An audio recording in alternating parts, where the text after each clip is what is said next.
आज की वीडियो एक बहुत स्पेशल रिक्वेस्ट पे वीडियो बना रही हूँ। भाई केमिस्ट्री कैसे याद करें। 14 मई को सबका केमिस्ट्री का पेपर है और अभी तक फॉर्मेटिव समेटिव टॉपिक्स का भी नहीं पता और इसको याद कैसे करें। पहले जी हम आपको बताते हैं सारे के सारे फॉर्मेटिव और समेटिव टॉपिक्स। ठीक है, सबसे पहले जी फर्स्ट चैप्टर तो हमारा पूरा का पूरा ही फॉर्मेटिव है ना, इसको तो हम आगे कर देते हैं। फाइन, ये चला गया हमारा आगे। शुरू करते हैं अब इलेक्ट्रोकेमिस्ट्री से। इलेक्ट्रोकेमिस्ट्री में आपके पास 3 फॉर्मेटिव टॉपिक्स हैं। ठीक है, आपका जो पहला टॉपिक फॉर्मेटिव है ना वो है, जल्दी ये देखें, नर्स्ट इक्वेशन है। उसके बाद electrode potential and concentration formative है। उसके बाद आपके पास ना ये इलेक्ट्रोलिसिस में ना ये पैराग्राफ फॉर्मेटिव है, छोटा सा पैराग्राफ है। उसके बाद आपके पास क्या फॉर्मेटिव है, Winkler method for biological oxygen demand, ये फॉर्मेटिव है। फाइन, चैप्टर नंबर 3 पे चलते हैं। चैप्टर नंबर 3 में आपके पास strength of acid and bases में strong and weak acid formative है। ठीक है, और आपके पास solubility product and precipitation reaction formative है। कॉमन आयन इफेक्ट फॉर्मेटिव है।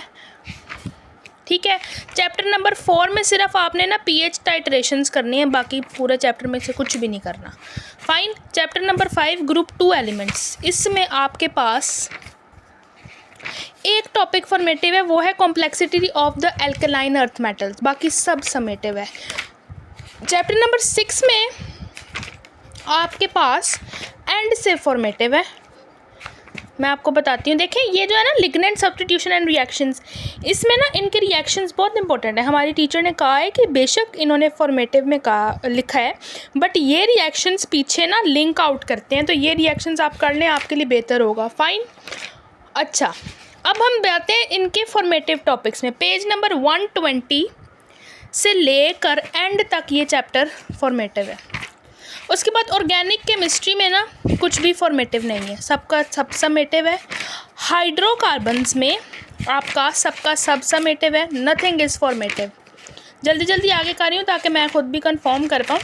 हाँ, सारा का सारा समेटिव है। उसके बाद हेलोजेनो एल्केन्स, सारा का सारा समेटिव है, कुछ भी फॉर्मेटिव नहीं है और ये बहुत इंपॉर्टेंट चैप्टर है। हाइड्रोक्सी कंपाउंड्स में फॉर्मेटिव है। आपने अल्कोहल्स फिनोल्स के रिएक्शंस करने हैं, ये पेज करना है, ये पेज करना है और ये पेज करना है। इधर एक मिस्टेक भी है, ये वाला जो है ना स्ट्रक्चर आपका, ये वाला स्ट्रक्चर इधर लास्ट में जाएगा। ये सेकंड पॉइंट पे ये स्ट्रक्चर नहीं है, ये स्ट्रक्चर इधर लास्ट में आएगा, फिर आपका रेजोनेंस स्ट्रक्चर पूरा बनेगा। अच्छा, आप ये देखें नेप्थोल्स जो है ना वो आपका फॉर्मेटिव है। मैंने फॉर्मेशन लिखा हुआ है, छोड़िए छोटी छोटी गलतियाँ तो आप बंदे को माफ़ कर देनी चाहिए। वो आपका क्या है, फॉर्मेटिव। इतनी खुशी मुझे तो पहले कभी नहीं हुई। इसमें कुछ भी फॉर्मेटिव नहीं। 11 पूरा समेटिव है, 12 जो है वो आपका पूरा का पूरा समेटिव है। ठीक है, हाँ। उसके बाद आपका जो 13 है ना पॉलीमर्स, वो पूरा का पूरा समेटिव है। नहीं, गलत। आर्टिफिशियल ऑर्गन्स, ये छोटा सा टॉपिक आपको ना आसान के तौर पे फॉर्मेटिव दे दिया। फाइन, उसके बाद आपका ऑर्गेनिक सिंथेसिस है ही नहीं, पूरा समेटिव फॉर्मेटिव है। देखिए स्लिप ऑफ टंग तो हो जाता है ना, माफ़ कर दिया करें। फॉर्मेटिव, FORMATIVE फॉर्मेटिव है। ये मैंने पता क्यों लिखा है, advances in drug development summative, क्योंकि ना ये इंपॉर्टेंट टॉपिक था, तो ये फॉर्मेटिव वाले उसमें था ही नहीं, बस यही लिखा था कि ऑर्गेनिक सिंथेसिस के तमाम वो फॉर्मेटिव हैं, तो उसको मैंने ऐसे लिख दिया। चुल मची हुई थी, आपने भी पढ़ना है तो पढ़ लें, कोई इतना इशू नहीं है। उसके बाद chapter 15 carbohydrates and health condition formative, nutrition importance of carbohydrates formative, glycogen store house formative, complex carbohydrates for joint lubrication formative और क्लासिफिकेशन ऑफ प्रोटीन्स, बाकी ये समेटिव है। उसके बाद की roles of proteins in maintaining body function formative, silk fibre formative है यहाँ से, यहाँ पे कैरेटिन फॉर्मेटिव है, ये मायोसिन जो है वो समेटिव है। उसके बाद आपके पास precipitation in milk proteins formative है। फाइन, और एंजाइम जो है वो लॉन्ग इंपॉर्टेंट है। ठीक है, समेटिव और लॉन्ग इंपॉर्टेंट है साथ में। उसके बाद nutritional and biological importance of lipids, ये आपके पास फॉर्मेटिव है। उसके बाद cholesterol as a hormone processor formative, amino acids as hormone components, insulin जो है वो आपके पास फॉर्मेटिव है। यहाँ पे इंपॉर्टेंट लिखा हुआ है क्योंकि उस टाइम फॉर्मेटिव समेटिव आया नहीं था जब हमने ये पढ़ा था, तो ये मैंने अभी ना एसएलओज में चेक किया तो ये आपके पास फॉर्मेटिव आ रहा है, आपके पास हाइबरनेशन भी फॉर्मेटिव आ रहा है, ठीक है। और न्यूक्लिक एसिड के ना ये जो डायाग्राम्स है ना, डायाग्राम्स, फाइन, ये डायाग्राम्स ये फॉर्मेटिव आ रहे हैं, समेटिव नहीं है। Role, important role of minerals in nutrition, आपका ये फॉर्मेटिव आ रहा है।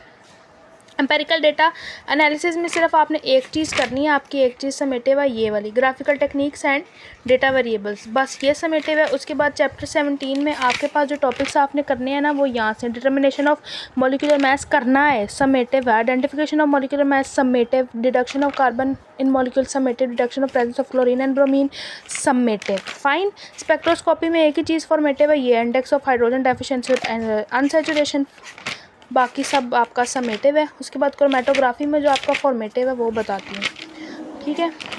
क्रोमेटोग्राफी में ना आपका interpretation of RF value formative है, ठीक है। बाकी ये सारा ये जो है ना ये समेटिव है। Selection of mobile and stationery face, ये जो फॉरेंसिक है ना ये फॉर्मेटिव है। उसके बाद आपके पास चैप्टर नंबर 20 मटेरियल्स में वो टॉपिक्स बता रही हूँ जो करने हैं, समेटिव है। आपका extracting materials from ores and alloying, summative, ठीक है। और कैटालिसिस समेटिव और बहुत इंपॉर्टेंट भी है कैटालिसिस। उसके बाद आपके पास है मेडिसिन में ना सिर्फ ये कर लें, एस्पिरिन कर लें क्योंकि एस्पिरिन ना आपके एसएलओज में गिवन नहीं है, बाकी सारा चैप्टर वो है फॉर्मेटिव है, फाइन। उसके बाद एग्रीकल्चर वो टॉपिक्स बता रही हूँ जो करनी है, समेटिव। आपका ये पहला पेज समेटिव, ये सारा समेटिव है, ठीक है। जेनेटिक इंजीनियरिंग तक, यहाँ तक पेज नंबर 337 तक, 337 तक समेटिव, उसके बाद फॉर्मेटिव है। उसके बाद आपका लास्ट चैप्टर रह गया, इसमें वो बता रही हूँ जो समेटिव है। आपका ना ये फर्स्ट पेज पूरा समेटिव है। Chemical and raw material in Pakistan, यहाँ तक आपका क्या है, समेटिव। और फिर है इंपॉर्टेंट केमिकल प्रोसेसेस, ये आपका समेटिव है, बाकी सब फॉर्मेटिव है। उसके बाद जी केमिस्ट्री करें कैसे, मेरा तो जो रूल है मैं ना आखिर से शुरू करती हूँ।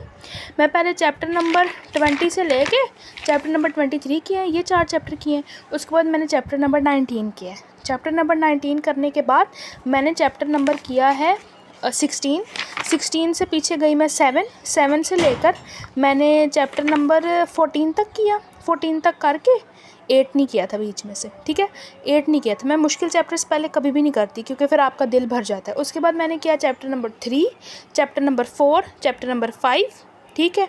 और अभी मेरे रहते हैं स्पेक्ट्रोस्कोपी और जो चैप्टर नंबर है ना 17 और 16 मैंने फिर वो किया, ठीक है, 17 18 सॉरी, फिर मैंने वो किए वो दो करने के बाद अभी मेरे 4 चैप्टर रहते हैं। चैप्टर 2 रिवाइज़ करना है मैंने, चैप्टर 8 रिवाइज़ करना है मैंने, चैप्टर 6 रिवाइज़ करना है और चैप्टर 15 रिवाइज़ करना है।